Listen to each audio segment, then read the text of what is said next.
Phonetics is a laboratory science. And to do this science, the University of Kentucky maintains a phonetics laboratory in the multidisciplinary science building.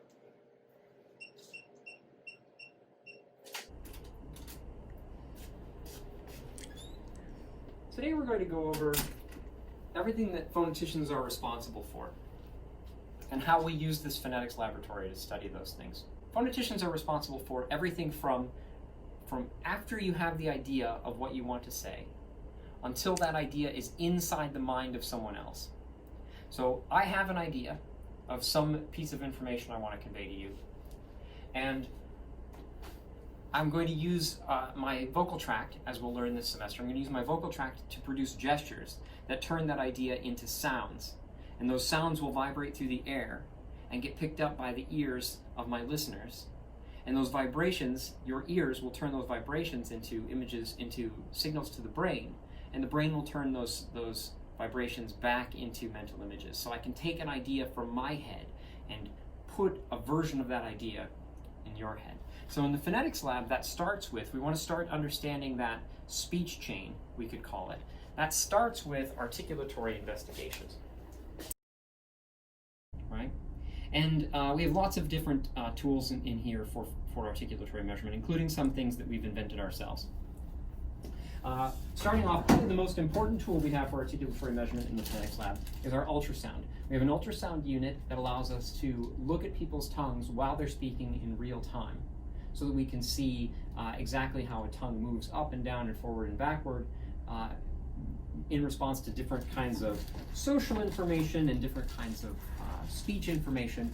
We can record all that with the ultrasound and then come back and do really close analysis of it. A couple of years ago, we had a trumpet PhD student working in here who did research on trumpet players' tongues and what influence your native accent has on how you learn to play the trumpet.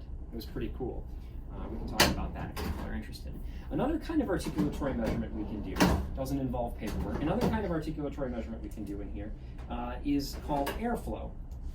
So what we can do is we can put this mask on people's faces and connect it via some electrodes to a computer, and you can hear this is not perfect. But what this does is that this thing is separated into two channels. There's a top channel and a bottom channel. Your nose goes in the top channel, your mouth goes in the bottom channel. This makes a lot more sense when there isn't a global pandemic. We put this over your face. I'm gonna have to leave this out so that we can boil it again, because now I've put it on my face. Yeah. We put this over your face and we have you speak, either answering questions in a kind of interview situation or reading words off a screen or whatever the experiment needs to be. And this lets us know exactly how air is coming out of the mouth and how it's coming out of the nose. So that's going to make a lot more sense to you as the semester goes on. Let me put this mask aside for cleaning so that I don't forget. That's how we boil them. Okay, we also have hundreds of little yellow things for stuffing into people's noses. We'll find out why later in the semester. We have tiny little bottles of water, because when you bring people into the laboratory and ask them to speak for a long period of time, they're going to get thirsty. We have headphones. We have portable recorders. So we have little headsets that people can record with. We have little high-quality audio recorders that people can bring with them into the field. That's cool. We've had people bring them to Ecuador. We've had people bring them to Europe. We've had people bring them all over the world. And very often they come back in one piece. It's very exciting. We have alcohol wipes because, well, you know why. And we have, I hinted earlier that we have a thing that we invented. We have a thing we invented called the nose bud. It's not much to look at, but basically it's a small speaker that plays a high-pitched sound in through one nostril, and it allows us to record exactly when the velopharyngeal port is open or closed and how much it's open or closed. We'll look more at that again later as the semester progresses. Once the speech has been articulated, once that movement has created sound, the next thing we're going to want to do is actually the first thing that most people think of when they think about phonetics kind of research. The next thing we're going to want to do is be able to do audio recordings. Okay? And we can do audio recordings. I mentioned these microphones and headsets and stuff we have in here. We can do audio recordings anywhere in the world, but the best place to get good high quality audio recording in the phonetics lab is in this little booth. This little booth has, can you come in close, Nora? Because the sound is going to get muffled as I get in. For reasons that the students will understand all too well by the end of the semester. This little booth has a boom microphone. This is a Shure RE20 microphone. It's super high quality. And what you do is usually not facing this direction. You usually be facing toward the computer, but you have the person whose voice you want to record.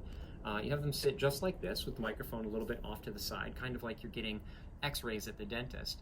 And you can have the person speak, and you'll get a really high, really clean, really high quality recording of the person's speech that we can then analyze using the tools and theories and methodologies that we're going to learn in this course.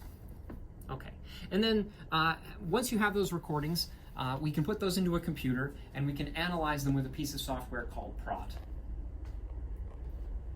Okay, and then I'm going to cut in a part where I show Prot on the screen. So what happens to those vibrations in the air when they enter someone's brain?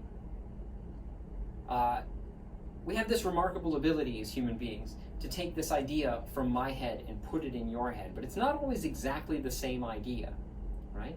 You perceive what you expect to perceive, and you perceive what you are prepared to perceive. So the way you are literally writing a story about the universe using data from the universe, but not a lot of it, and data from your own experiences, your own mind, and you weave those together into a story that we call perception. So everybody's percept, everybody's story about the sounds that are entering their mind is a little bit different depending on what languages you speak, what accent you're familiar with, whether or not you understand the topic that's being spoken about to you, how familiar you are with the speaker, whether or not they're making lots of errors, these sorts of things, right? So a lot of the effort in this lab is in speech perception research. And so I want to show you some of the facilities we have for speech perception research. Come on into this booth. So we have that one computer in the little booth. In this booth we have 3 computers. Each of these 3 computers is configured for speech perception research. So a participant will sit here with a pair of headphones on. We can clean these off between participants because there's a global pandemic. A participant will sit here with the headphones on, and they will listen to sounds played by the computer, and they will look at images on the screen that we have prepared for them. And while looking and listening, they will press buttons on this box. This is a response box that will measure with 1 millisecond accuracy which button they pressed. And this lets us ask questions about what's happening in another person's mind that we wouldn't normally be able to ask. Mm-hmm. We can also get responses from the keyboard. This is a PS2 gaming keyboard, so it's also 1 millisecond accuracy. And we have these gaming mice. We have these low latency gaming mice, so we can also track where people are clicking on the screen. This is how we study speech perception, and this is the last unit we'll come to in the semester. We'll spend some time thinking about how speech perception has been studied over the last 8 decades or so, and what's happening now in the field. That's extraordinarily exciting, if you ask me, but it's what I do for a living, so of course I'm going to say it's exciting. Not everything we want to know about what's happening inside of our listeners' minds can be revealed by just a single piece of information, a button press or a keyboard press or a mouse movement.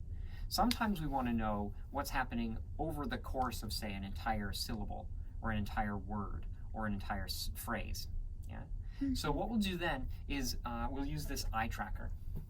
We can have the participant, we can only do one person at a time on this, but we can have a participant sit at the eye tracker, and this unit here bounces infrared light off the retina, off the back of the eye, and this camera can pick that up, right?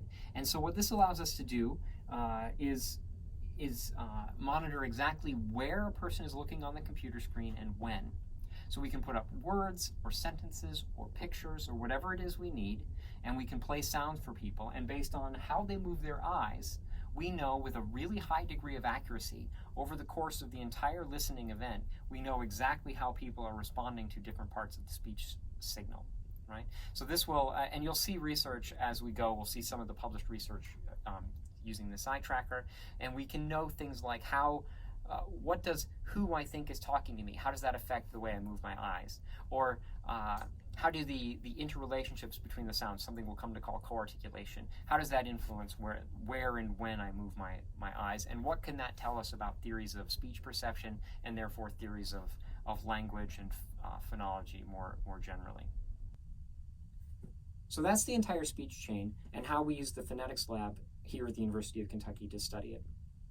Now you, as a student in this class, you will have the opportunity to use this lab, even though there's a global pandemic going on, and even though we're at least starting out not in person for classes, you will still have the opportunity to come here, meet with me, probably not more than one-on-one, with masks on. We'll do it safely, but you'll get to learn how to use the laboratory. That's one of the more important things I would like for you to do here during this semester, but also maybe if you're a major in linguistics and interested, you should definitely take advantage of the phonetics lab while you're here. And if you're in the master's program and you're not going to be a phonetician, I don't even know you. Okay, so what I meant when I said phonetics is a laboratory science is this. We are a theoretical science. We think about how speech works and how language works. We deal with all of the same kinds of questions that are dealt with in syntax or phonology or the more theoretical branches of linguistics. But we're also responsible as phoneticians, we're responsible for how those theories work in the real world. We're responsible for coming up with theories of language that can be tested. We're responsible for coming up with tests that reveal whether or not our theories are correct. And our job this semester is to read the textbook carefully, watch these videos thoughtfully, and come to our synchronous lab sessions, hopefully, or in-class sessions. Hopefully some of those will be face-to-face as things get under control, but we're at least going to start off virtually. Come prepared to learn yourself how to do all these things, how to use all these things, and how to ask the sorts of questions that a phonetician might ask, and then how to understand the answers when other people have asked those questions too. Thanks for your time.